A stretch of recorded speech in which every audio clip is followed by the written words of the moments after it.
The ability to connect deeply with someone's soul is a relatively rare thing that people are starving for. Hence, people are lonelier than ever because they want that connection.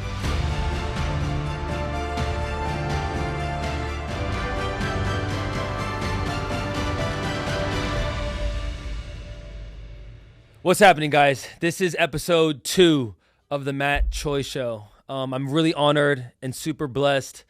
I'm full of gratitude here to have my buddy Danny Miranda join the show. And it's been really fun getting to know Danny more. I've been a guest on his pod a few times, getting to connect with him further, not only just through running, but through conversation, through the sauna. And to your point, I think so many of the things we talk about outside of when the cameras are rolling become even more powerful. And I'm really, really honored to have you as a guest, as my first guest. The fact that I've gotten the opportunity to know you and the opportunity to run with you and the opportunity to follow your content and the opportunity to just be in the presence of who you are, it's such a gift, man. And so to be the first guest for this show is just such a humbling experience. So thank you for thinking of me, man. I appreciate it, dude. Of course, anytime. Before we started talking, and actually before we even get into it, I want you to give my community some context, because I'm sure people do know you, but in case they don't, give me like the quick origin story of who Danny Miranda is. Yeah, dude. So where to begin?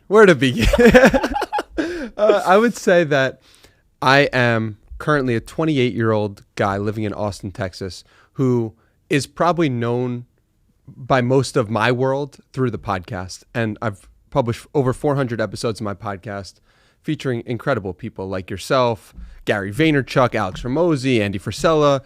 But the truth is, I don't value the people that I've spoken to as much as I value human beings and the love of life. Like, I feel so in love with the process of living, the creation of living.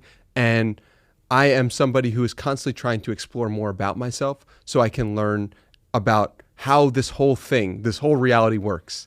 And I've come to understand that it's really about living in a state of love, really living in a state of joy, doing everything you can to look at yourself, look at the places you're not free, to become more whole. And that's kind of me in a rundown, but there are many different facets of my life, and I'm grateful for you for the opportunity. Of course. I mean, dude, very eloquently said. When I was on your pod the first time, because, when we first got connected, it was outside of Squatch, and it's funny because a buddy of mine was like, yo, how come you haven't been a guest on Danny Miranda's pod yet? You know who it was? Matt Groenberg. Wow. And I said, Matt, I feel like asking yourself to get on someone's pod is like, sometimes it's forcing something that's inevitable, waiting for things to happen when it becomes right, when the energies just align, when the timing aligns to just, you were shooting some hoops at Squatch and I was finishing up the Murph workout and I had known who you were. And it's funny. Matt had challenged me. He said, it's your ego. You're not willing to humble yourself to ask to go on someone's pod, because most people just ask me. And I feel like, first of all, for me, it's like, I'd rather someone be interested to have a conversation than feel like, I feel like I'd be good to fit on your pod. Like, it'd be like me going to Rich Roll and be like, Rich, choose me. Yeah. I feel like at times timing is everything. And obviously for you had just moved out here. I guess talk even a little bit about this journey for you, because this is actually, you're 400, how many episodes in? 443 I published yesterday. 443. Yeah. Most people stop at what? There's like a crazy stat, like 20? 90% of podcasts stop at episode 7, and 90% of those stop at episode 20. So you're part of the very 1%. Talk about a little bit about like what that process has looked like for you. Like, what ingredients do you think are keeping you going and making your pod part of the 0.001%? For me, it started for the love of the game. I put out on Twitter in July of 2020, who wants to talk on the phone? And I would have such amazing conversations with people that I said to myself, I want to keep doing this. And if this person is enjoying this conversation and I'm enjoying this conversation, then maybe there are other people out there who also might enjoy the conversation. So let me press record on these phone calls. And so I did. And I haven't stopped. And I love it so much. And I'm addicted to the feeling of helping somebody learn more about themselves, and also me learning more about myself by virtue of asking questions and having the reflection of that person. From you, I learned like, oh my God, I do have an ability to be an athlete in me. I do have an ability to show and express love. And I saw that and witnessed that in you. And I just saw how able you were to communicate a message with love while also being an athlete, that I was like, I love this guy. And so each guest is a reflection of myself. So now with over 400 episodes, like I've been reflected so many times and see myself so clearly by virtue of talking to so many other people that it's just an addicting process that I can't get enough of. I love that. The pod that I listened to of you, you were talking about like some of the people, like I always call them, and I got this from my buddy CJ, your board of advisors. Yeah. People that you have no idea, that they don't know who you are, but you've consumed so much of their stuff that it becomes part of your DNA, part of your identity. I saw the beginning of the Hormozy episode, and you said we've gotten together so much, and he was kind of like, "What do you mean by that?" And your response was that I've consumed so much of what you've put out into this world. I've read the books, I've listened to the pods. How much of the people that you're consuming end up dictating some of even your internal belief? Because I remember when I asked you in the sauna a couple of days ago, of like, yo, what were you like when you posted that picture recently about you drunk, hammered, and you chose a different word than what you had actually put in that comment? I guess these board of advisors, these people, how have they transformed you? And like, how has that stuff kind of become part of your DNA? Dude, it's so crazy because when I was depressed, like I really genuinely felt depressed in September of 2019 and January of 2020, 2 periods of really deep, it just felt like longing for more. It felt like I was fearful of losing my potential. And in those moments, I turned to a guy named Mike Posner. And I turned to him because it seemed like he was operating with something different, which I now would call love. And it seemed like he was operating with presence and a real thought about life. And so I would listen to his music, and then I would listen to his podcasts, and I would just love being in the vibration of Mike Posner. So Mike Posner was one of those people in the beginning where when I didn't have a podcast, when I didn't even know that I would like podcasting, he was somebody who I would just turn to again and again and again. Gary Vaynerchuk, same type of deal, where I'm turning to him, his content, because he was full of love and also he was full of work ethic. And I was like, I think I can do something like that at some point in my future.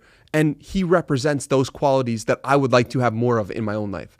So to go from that to installing those softwares, as I got from you, and to bring that into my own reality of like, I do work hard. I do show up full of love. I do try to be as present as I possibly can in each interaction. Okay, well, those are just from Gary Vaynerchuk, Mike Posner. Jocko Willink was another one of those. David Goggins was another. So if anyone knows Jocko Willink or David Goggins and wants to connect me with one of those people, amazing. I'd love to talk to them because they are part of my software, right?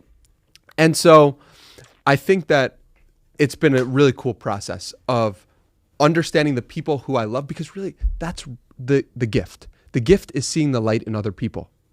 If you are looking around and you're like, I don't like my environment, guess what? There are people who are not in your direct environment who are willing to have the characteristics that you want someday. They have them right now, and you can tune into their podcasts, their books, their resources. And so that's been the biggest thing. I think that's really shifted who I am because it's given me hope for more. Yeah. Changing your environment, ultimately, that dictates a lot of who we become. And if the people around you, if you're in Des Moines, Iowa, Kansas City, small town, Midwest towns, like you might not have dope humans like Austin, Texas. Bro, it's crazy. I get messages from people and they're like, I've never had a conversation this year like one you have on this podcast.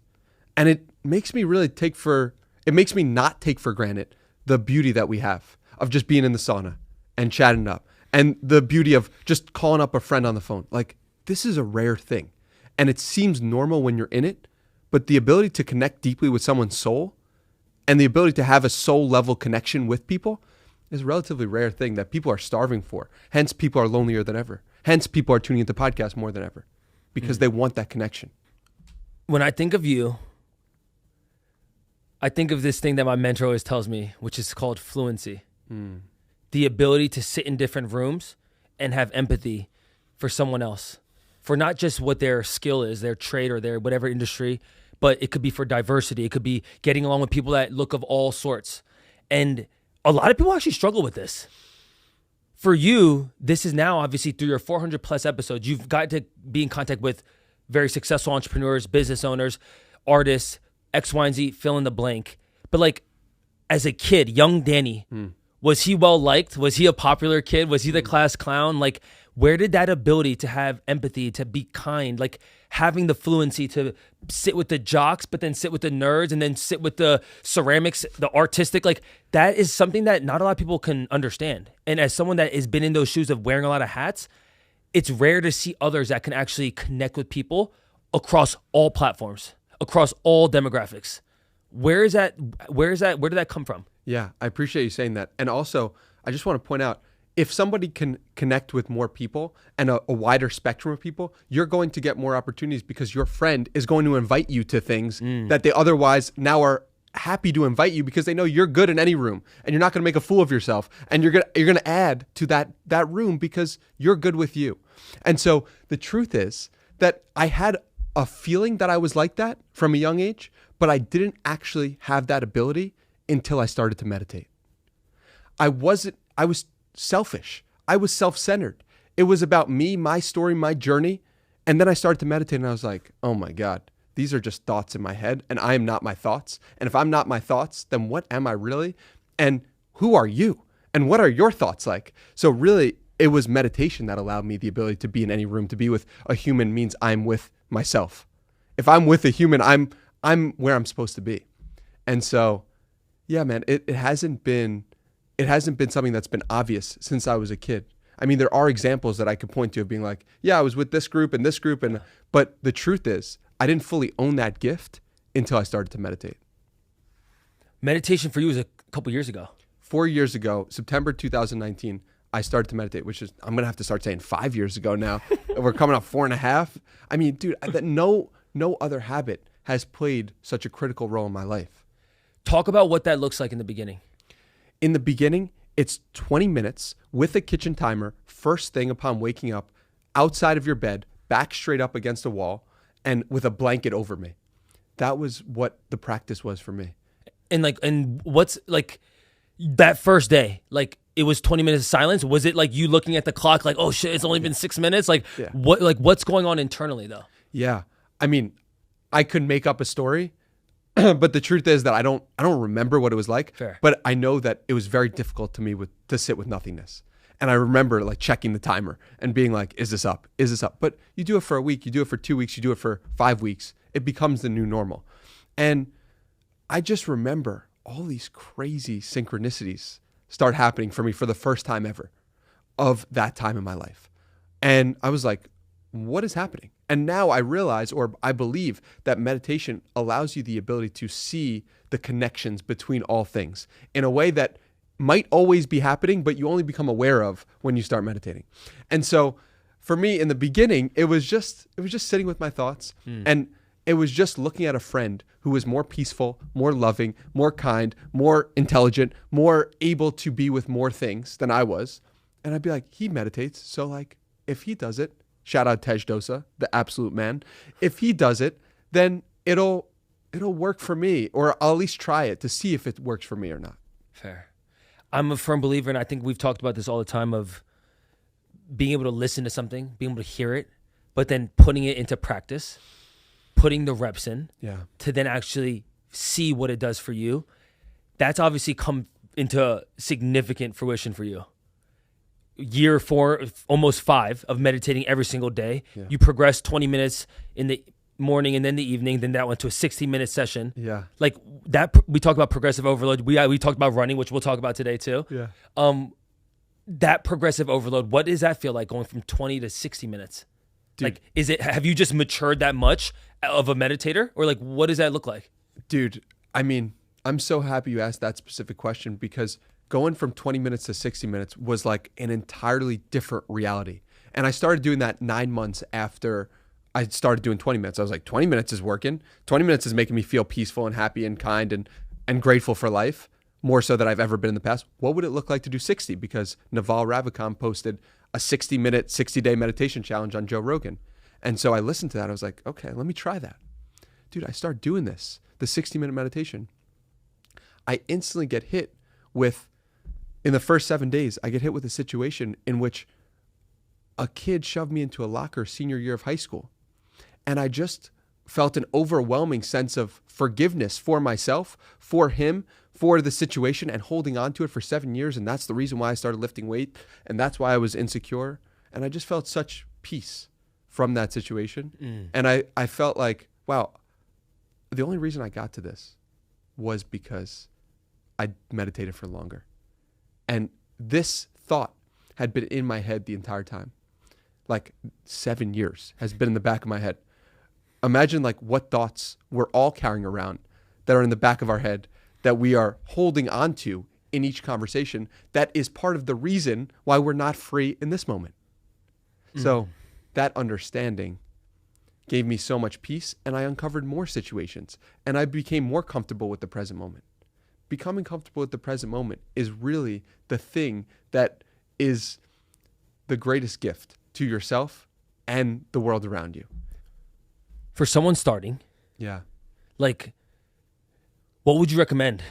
Someone that's like, Danny, I have anxiety. Yeah. I've been not taking care of myself. I have very low self-esteem. I'm very unaware of who I am. Like, should I start at 20 minutes? Or is this like a 5 minutes a day and then progress from there, you know? I think 20 minutes is a great place to start. Okay. I think like if you do 1 minute a day, that's amazing. But it's also similar to like doing one push-up a day. Like you are the type of person who does push-ups, which is great, but you might not see progress fast enough to make you want to continue doing it after 90 days.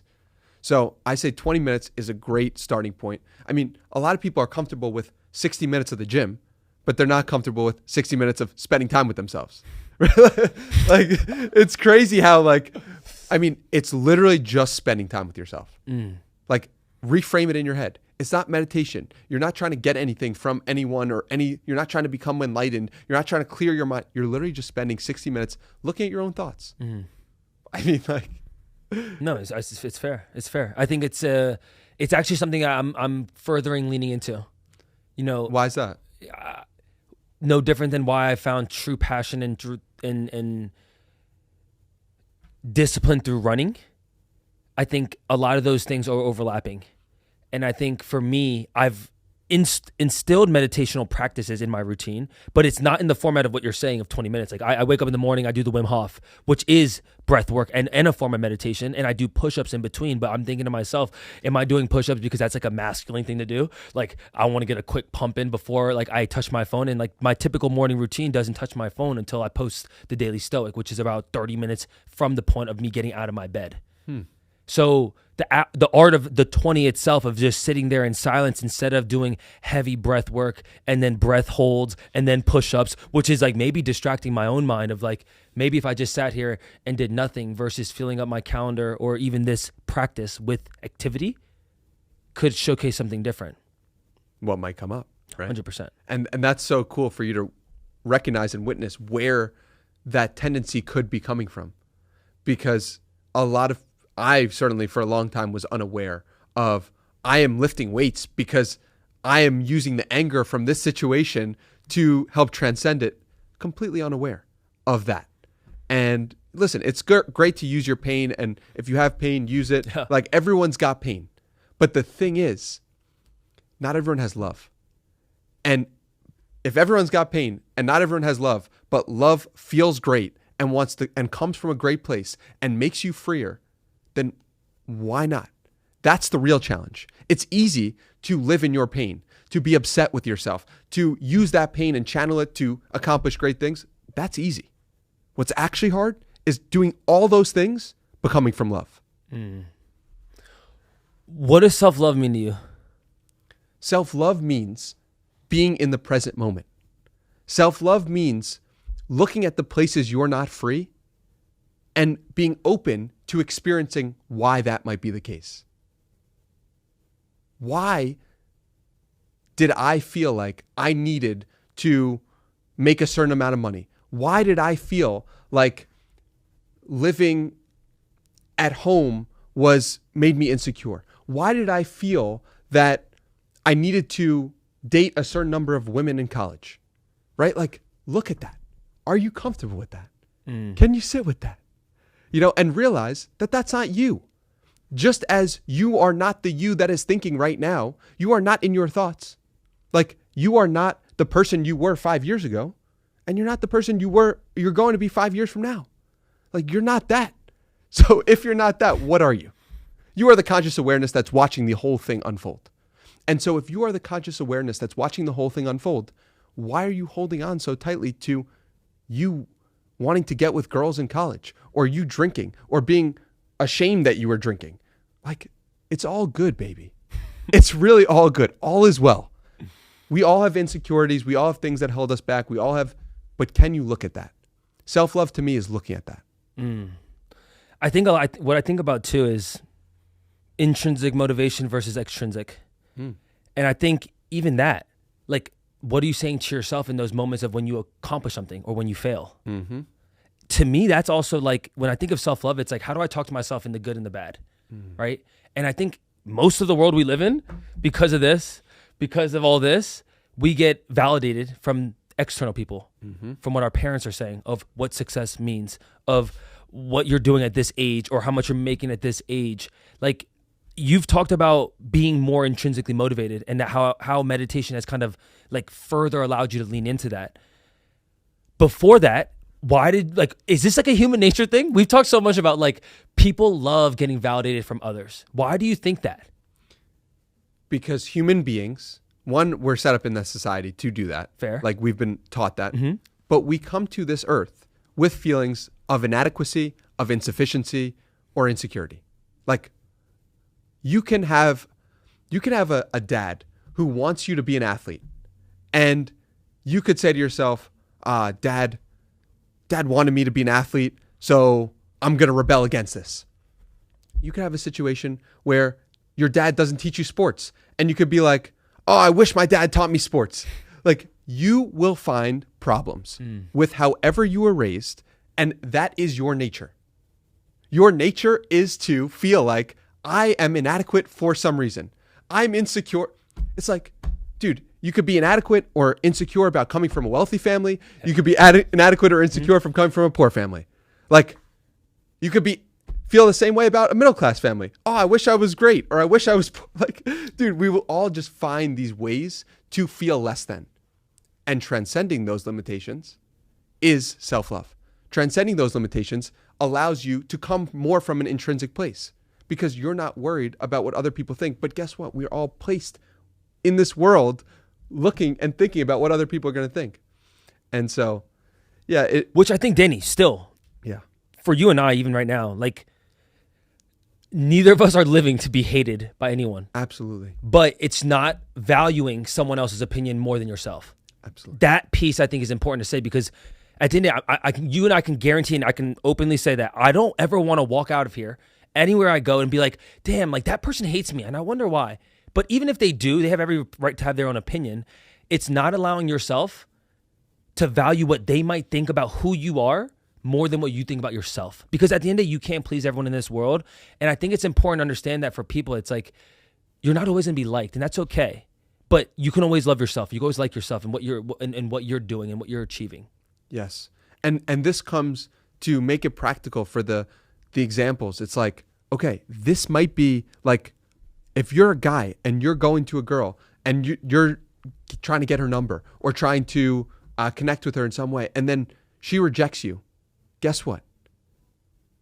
Being okay with that situation is self-love, is valuing your opinion of yourself greater than her, right? Her rejection doesn't mean that you get rejected yourself. It just means that that woman did not want to spend time with you. And that's true for your boss. Your boss hates you. Great. Okay, that doesn't mean that you need to take his perspective as true because your father didn't like you or your mother didn't like you, and you're replacing that boss with your mother or father. It's like, start owning yourself and owning your worth. And you obviously have to show that to yourself, like the Hormozy quote. And so, what is the quote, by the way? I feel like that, and I'm putting you on the spot here. You don't build confidence by shouting affirmations in the mirror, but by building an undeniable stack of proof that you are who you say you are. Right. So you need to show yourself that you are a valuable human being. Like, you're never going to believe you're a valuable human being if you're spending all day just doing nothing, like, and actually not living the life that, or trying to make way to live the life that you want to. But it's like, if you're able to really sit in and value your own perspective over someone else's, like, and value your own love for yourself over someone else's rejection, you have a lot of peace. What helped you take action? Like, was there like a low moment, right? Because like people talk about like moments where they were at their back was against the wall, and this was the moment where the light bulb clicked. Dude, so many people probably feel the same thing you feel, but it's hard for them to do something. Yeah. I think for me, action. So it's a really interesting thing that, so in September 2019, I started 75 Hard and I started meditating. 75 Hard's a program by Andy Frisella. Do I have to explain it these days? I feel like everyone knows it, but 75 days straight, 2 workouts a day, 1 progress picture, 10 pages of a book, 1 gallon of water, and following a diet of some sort. So you do that for 75 days straight. And that was the most difficult thing I'd ever done in my life up to that point. And I was maybe 24 years old. And so that taught me that I could do something and I could actually keep my word. And I'm meditating at the same time, so I'm evolving. But dude, then like a week after finishing that program, I started partying and drinking. And I'm like, now I'm depressed again for a second time because I'm like, I know I'm capable of this of like following my word, but I'm actually drinking. And now I feel even worse about myself. So then it was like, how do I overcome that? Right. So it's a never ending process and evolution. But I mean, what got me started taking action was being very discontented with my circumstances. I was like, I'm working a job that I don't like doing and it's easy. And I'm in San Diego and I'm loving my life, except for the fact that I don't love life at all. Like I feel like I should be loving life, but I'm not. And so that made me really question a lot, and that made me take action. When I was a guest on your pod the first time, episode 388, you said something that I just really thought of because it was actually very different than how I thought of my brand. And you said, I went the podcast route. And actually, this might have been when we ran, but you said, I went the podcast route because I didn't want it to be about me. I wanted my episodes, I wanted my pods to be highlighting the guest. Mm-hmm. That humility, that awareness for you, like, where did that come from? Like, was it just being shy in front of the cameras? Now you speak and I can feel your conviction. It's just, it can stem across the table. You know what I'm saying? Yeah. Obviously, you've put reps in. But that moment when you started this 400 plus episodes ago, you were in the mode of highlighting the other human. Yeah. Where was that coming from? Yeah, it's such a beautiful reflection from you. For me, it was a fear of being seen. A fear of, okay, I'm 24 years old, 25 years old, 26. What do I know about the world? Who am I? And for the first 38 episodes, they were audio only. And so it was when Gary Vaynerchuk agreed to come on episode 39 that I was comfortable putting a camera in front of my face and actually looking at him on video. And that was like, okay, that was a big step for me. And this is something that I'm actually growing from. And it's so interesting how it in one sense, it could be humility, but in another sense, it could be fear. Fear of actually letting people know your opinion, your perspective, valuing yourself enough to make yourself the guest of a podcast, right? And so I guess I've been reflected by enough people in enough situations and enough times where people have been like, dude, your perspective is interesting, or that really helped me, for me to be like, okay, let's speak with conviction, and because the truth is I actually do feel these things. And yeah, I would say that it's been a gradual process and evolution. And so if you're uncomfortable in front of the camera, okay, great, that's fine. Do an audio podcast. If you're uncomfortable with doing an audio podcast, great, right. Like, there are many other ways to get your message across. If you're listening to this and you see some light in me or Matt, it's like, start small. You see me today of like interviewing people in person and having no problem talking to the camera. I see you. And just being content with being who I am and being comfortable with who I am. I was not always like this. This is the result of hundreds, if not thousands of hours of meditation, plus talking to hundreds of people, plus trying to learn from it all. And that's what you see here today. And so I don't consider myself a finished product, but I know I'm so much further than where I was. And it's all a result of the work that I've put in that a lot of people haven't seen, understandably so, because I can't possibly film every meditation that I ever do. Which I think was dope that you filmed the one recently. Yeah, that was cool. I want to do more of those. You should. Yeah. You know what I think of when you were just speaking there is when we were texting back and forth about, you said, I'm a Twitter guy. That was a good line. Can we put the text on the screen here? Can we do that? I think we can in the future, but we might not be able to now. But basically the premise, and I don't know if you want to share it from your end, please. Sure. So I shared a story with you that I wrote. And About the marathon, which maybe we'll get into. We will. And I said, Twitter is my place. And within a second, it felt like you corrected me and you said, storytelling is your place.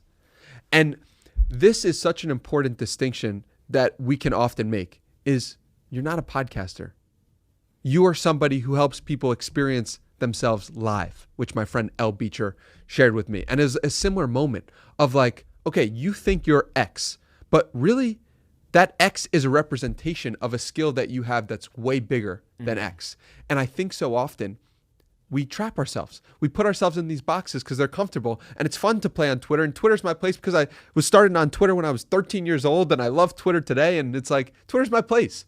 Yes, and Twitter is a means for you to communicate, and what you actually are is a communicator, and you're not just a tweeter. Shout out Tej Dosa for the word tweeter because he said that years ago, and I love that phrase. But the point is that you're so you quickly pointed out, Matt Choi is not a runner. Matt Choi is a creator. Matt Choi is a storyteller. Matt Choi is somebody who transcends. He's an athlete more than he is a runner, right? So like, so for the listener, for the watcher of this podcast, where in your life are you boxing yourself in? Where are you saying, I am just X. I'm just an employee here at this company. I just do this job. I'm just an IT person. I'm just a cashier. Okay, what is the actual gift that you are using when you are in that world and then you are enjoying? That's the question for people to really sit with. I love that.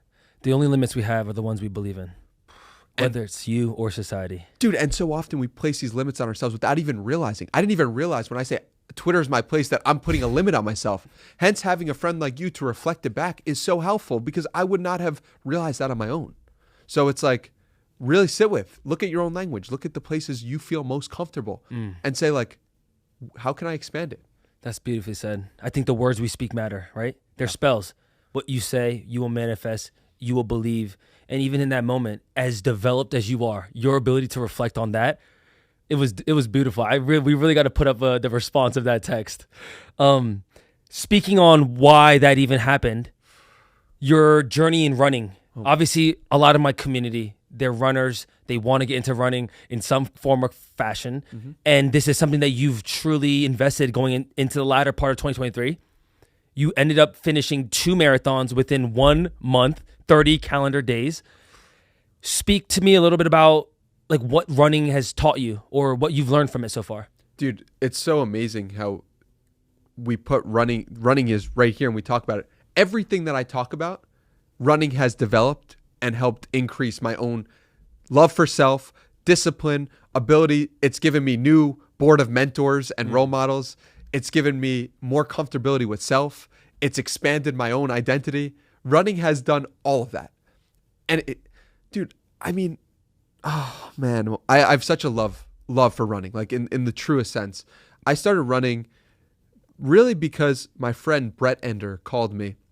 He's like, hey, my friend is running the St. Jude's Marathon in Memphis. And this was in May of 2023. And I said to him, that's crazy because my dad ran one marathon in his life 10 years ago. And it was the St. Jude's Marathon in Memphis. And I said, God, okay, I will go down this path. I will sign up for that marathon. Done. I'm there because the fact that you just told me this marathon and 10 years later, like my dad ran that exact marathon, God bless. I'm going to run this marathon. So just having the date on the calendar of, okay, I'm in May and December 2nd, 2023, I will be running this marathon, changed something in me. I went from running for fun to running of like, no, this is serious. Like there's a date there. My parents are probably going to show up. They ended up showing up. Great. Love it.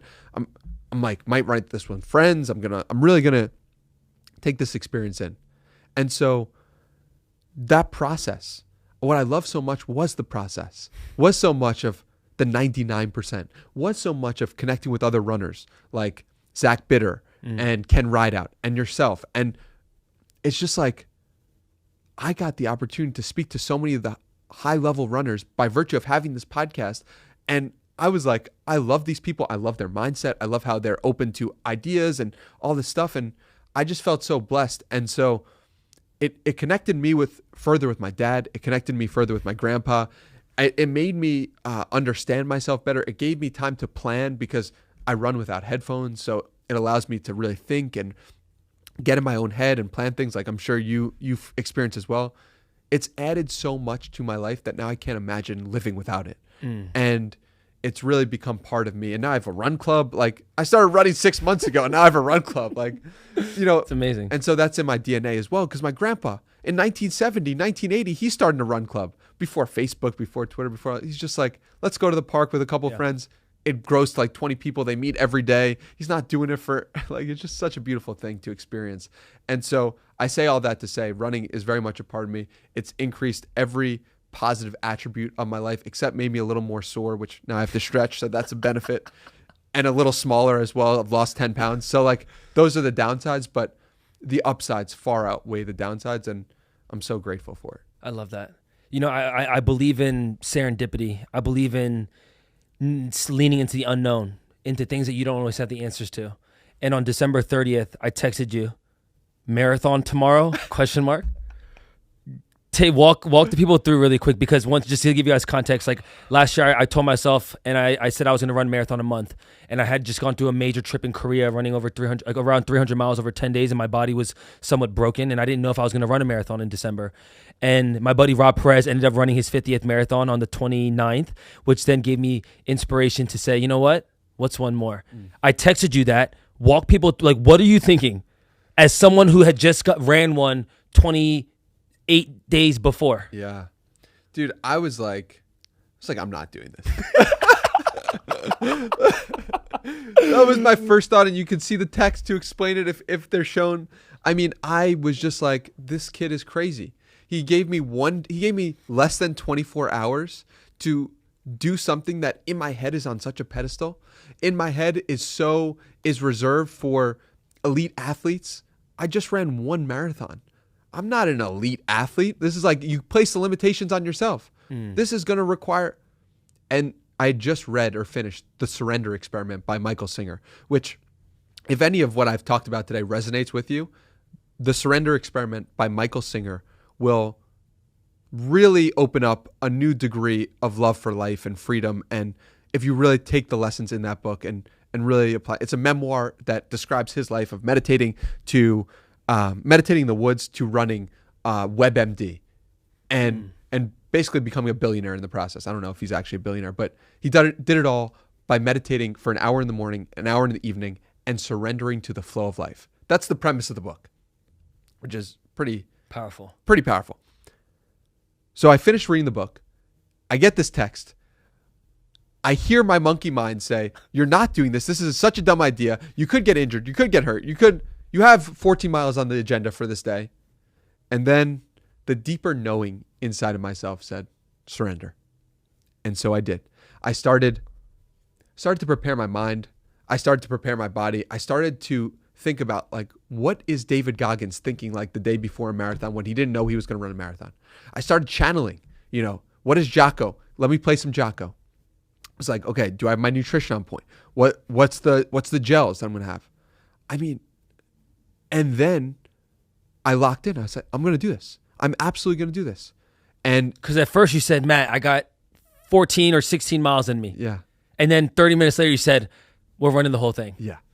And I just was like, okay, like I was overcome by what I would call God, by the surrender of life, by the universe, just to say, like, this is what is being called for you in this moment. Can you step up? Can you answer the call? Because I feel like so often in life we have these calls. We have these moments where we're like, should I do this or should I not? Should I quit this job that I know in my heart doesn't feel right, and someone is giving me this opportunity that's really, I'm going to have to move and I'm going to have to change my life, but like it feels right.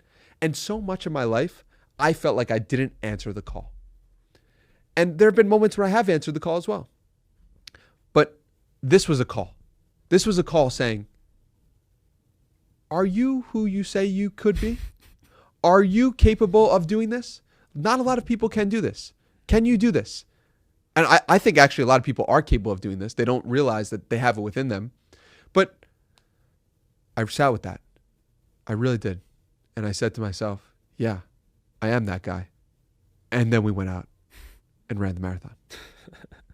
And to give Danny credit, he actually ran like 2 miles to the start. That's right. right. He was supposed to meet me. So technically he ran an ultra, which if you don't know what an ultra is, it's anything more than a marathon, which is 26.2 miles. But I think that's powerful. I think for a lot of people, it's funny again. In that moment, you kind of put yourself in a box. I'm a one-timer. I've done this once. What gives me the audacity to say I could just do this with no prep? But we talked about it on that run that, Danny, like, not only has your body changed, not only has your body adapted, but your mindset.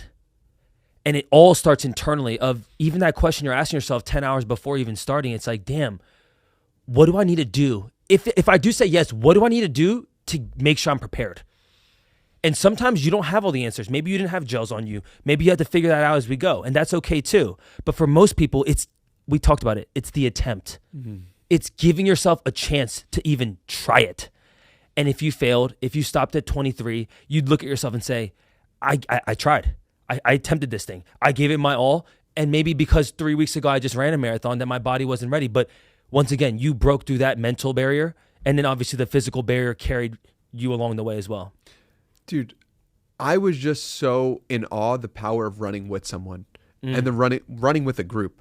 I was like, there's something that happens. I swear, it's like you're running with person A is one person B is another person, and then it's almost like a third person exists when you are running together and you have a shared goal. And this is true for life. This is true for podcasting. This is true for anything you do with other people where you're both pushing forward towards some reality. You're creating a third entity. And it's like, dude, you sprinted the last, maybe it was like 1,000 meters. Yeah. And you went ahead of me. It felt different when you sprinted ahead. And I was like, holy God. Like, this is remarkable that something else is created for those 25.8 miles of us running together, of a shared mission. And it's like, that's a great reflection to think about for people listening to this or watching. It's like, where in your life can you add somebody on your team? I know my friends Hunter Weiss, Zach Pograb, Dylan Jardin, they got an office together in New York City. And they said, when we got that office together, something changed. What changed was they created a fourth person. The fourth person was their shared mission, goal, accomplishment. How can you get others involved who are running alongside of you? There are people who are doing what you're doing right now. Do you have the humility to say, I want to add people to my team that I think might align with me? Do you have the courage to pray for that? To pray for people to come in and say, God, I pray for me to gain additional support and people in my life to help share this mission with me because it's going to be sweeter. It's going to be greater. It's going to increase my own capacity. It was easier to run that marathon that we ran together than it was to run the one that I did in Memphis. Why? Because one I did alone and another I did together. I love that. I felt similar when I was in Korea. It's powerful. For some whatever reason. It's like, you know what I think the third thing is? It's, in a sense, it could be like accountability. You don't want to let someone down.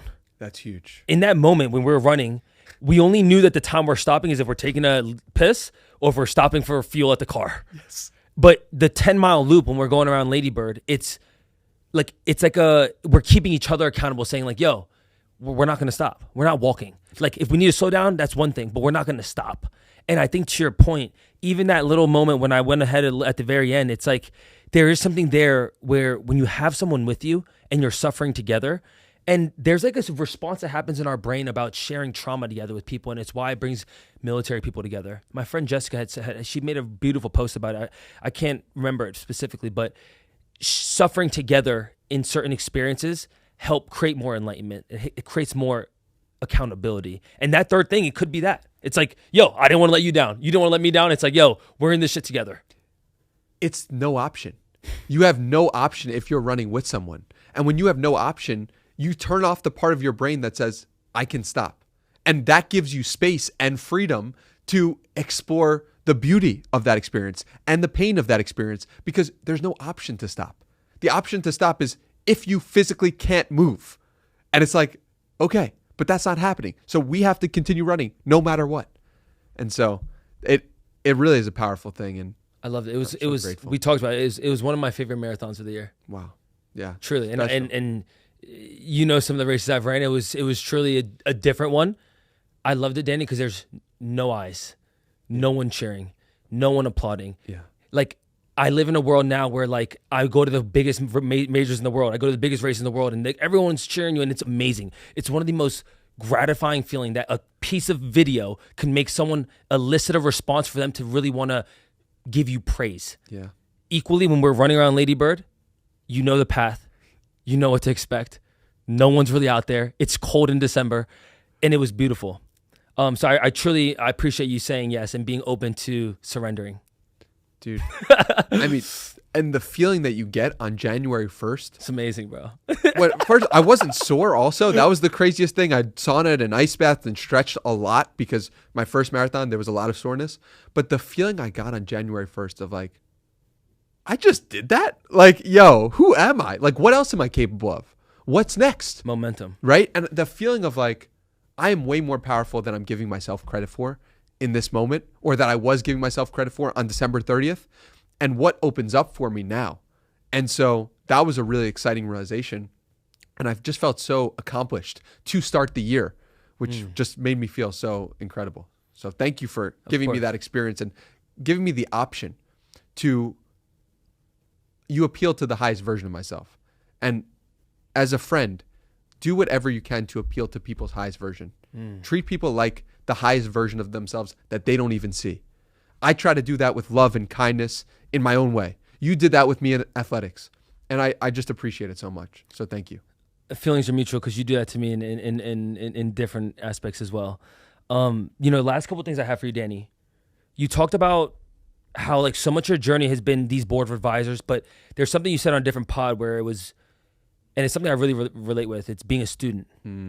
What are you a student of right now? Like, what's something new in January 20th? Like, we're in the new year. Like, I know you're learning something, and like you're a student of something. So, tell the people what's going on there. I'm so happy you asked this question because it gives a great timestamp for where my mind is at. I am so obsessed with consciousness. like, come on, dude. We spoke so much. I'm talking your ear off at dinner, in the sauna, everywhere I can, talking to everyone I can about this. Maps of Consciousness by David Hawkins has changed my life. I basically could see, and he has a system where he's shown that you can calibrate different moments in your life, different people, different events, different things, and you can really understand the world in a clear way. And for me, all this progress that I've made about, you know, meditating and becoming kinder, it seemed like almost like fluff in some sense, because I didn't have a metric. When you bench press, you could be like, dude, I got stronger. When you run, you're like, it's so clear that I'm faster. You can look at your Strava. When you get kinder and more loving to yourself and the world around you, try to quantify that. You can't, until apparently you can. And so David Hawkins' work, Maps of Consciousness, is the book that I recommend starting with, and Power vs. Force. Bro, I'm reading this stuff like I can't get enough. I'm reading the Untethered Soul for a second time. A lot of these books I've read in the past of like really learning about how to sit with your thoughts and emotions and process it. A lot of these books I read in 2019 when I was just getting started on my journey. Now I'm reading them again. The Surrender Experiment I've read for the third time. It's hitting different because I'm a different person. And the concepts are the same, but I'm a different person, so I'm reading it differently. And so I'm obsessed currently with learning about how we can be more loving, how we can be more loving to ourselves, how we can show more empathy to the world around us, which ultimately comes down to where are we withholding empathy for ourselves. The freedom that people are so desperately seeking with more followers, more money, more women, more drinks, more party. Like, people are really just seeking more love for themselves. And you get there by looking at the places you are not giving love to yourself. You get to the places of like, who do I hold resentment towards? Who is bringing up something in me that's anger. Okay, that's your roadmap to your freedom. And so that idea I'm obsessed with and I'm learning about. And I'm learning about coaching. I'm coaching people and I'm getting the opportunity to sit with them as they grow in their own freedom. And so I'm learning about this process. What do the best coaches do? I've been studying this for 400 something episodes, but like, how do they ask questions? What space do they hold? How are they able to sit in their own presence? How are they comfortable at the moment? Dude, I mean, I feel like such a season of growth and learning, and it's all around freedom and love and consciousness. And I'm really blessed to be able to witness it all go through. I felt that. That's beautiful, dude. I'm excited in 6 months, in 12 months, how much you're going to learn from this. Last question I have for you. I think this is actually something that I really don't know where this is going to go. What's something about yourself that nobody really knows that you're proud about? One thing that I haven't spoke about a lot is I'm proud to come from a wealthy family. Wow. A lot of my life, I was ashamed of the fact that my dad was successful in business, in life. I was ashamed of the fact that my grandpa was successful in terms of money. I was ashamed of the fact of that I got love from my grandma and my mother. And like, who am I to get this opportunity? Today, I'm really proud of it. And I've come to terms with being proud of it, of the fact that, wow, I got role models that showed me so well what it looks like to love somebody, both from a financial perspective, from a love perspective, from a life perspective. I'm so proud of the fact that I was given those examples of true greatness in so many different facets so that I can share it with the world. And owning that was one of the last pieces I needed to become more free. So that's something I'm proud of. That, dude, I love that. I can't thank enough my parents and grandparents and family in general, my extended family, who are all such soulful, kind, wise people that the world doesn't experience because they're not public people, but that I get to live through them and show people what my family is actually like by virtue of being loving to the best of my abilities, being present, being caring for other people, and caring about athletics and caring about money and caring about all of it, because I learned those lessons of greatness from the people closest to me. Wow. I love it. I'm so happy you said that. Yeah. Because I think a lot of people, when they have so much, they feel like, oh, there's a pressure, there's expectation. And equally when someone does, it's who you were talking about before, right? Someone that has nothing, they look at it like, oh my God, I wish I could be that kid. Yeah. I wish I had both parents. I wish my parents weren't in prison. I wish X, Y, and Z. Dude. So for you to have that realization, dude, it's beautiful, man. Last thing before we wrap, because this is gonna be fun, because we're gonna do a video on this, is your all-out mile. What time? How fast do you think you can run 1 mile with max effort, depleted after you complete 4 laps? Say it right now as we manifest this. The next time we record that video. 5:55. 5:55. Sub 6 minutes. Sub 6 minute mile. We'll make that happen. Yeah. Danny, I really appreciate you, man. This has been amazing. We've had so many beautiful conversations. This is just another one. And I remember you always saying, it's like, regardless of cameras or not, like the convos that we have are special. It means the world to me. And I appreciate you being the first guest on the show. And I'm really excited to have you on again. And I can't wait till we talk more about consciousness and all the other things. We'll have many sauna chats as well. But I'm truly honored to have you as the first guest, man. Where can the people learn more about you? Yeah. Thank you for all the kind words. It's the Danny Miranda podcast. I now have a coaching program where I'm teaching people about more love and freedom, which I'm really excited about. You can send me a message on Instagram or Twitter at Hey Danny Miranda.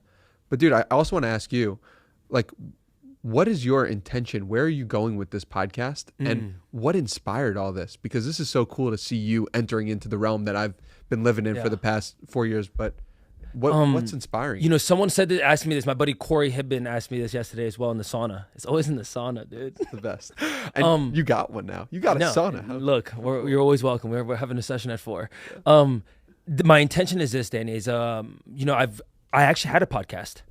I was part of not the first 1% that stops at 7, but I stopped at 50 episodes with my previous brand, the Athletes Marathon, when I was focusing more on personal training. The podcast itself was interviewing former athletes that turned into entrepreneurs. Very similar to what I think the thesis of this show could be, but it's from a different lens now. At that point, I was then leaning further into short form content. So I put the pod on break because during the pandemic, I was like, yeah, I have access to people, but shorts, it was maximizing where I was getting attention. Yeah. So I went fully into TikTok, Instagram, YouTube, and all those platforms. My intention with this now, I think as I've grown, Danny, I've also not become less relatable, but less of my audience truly knows my story.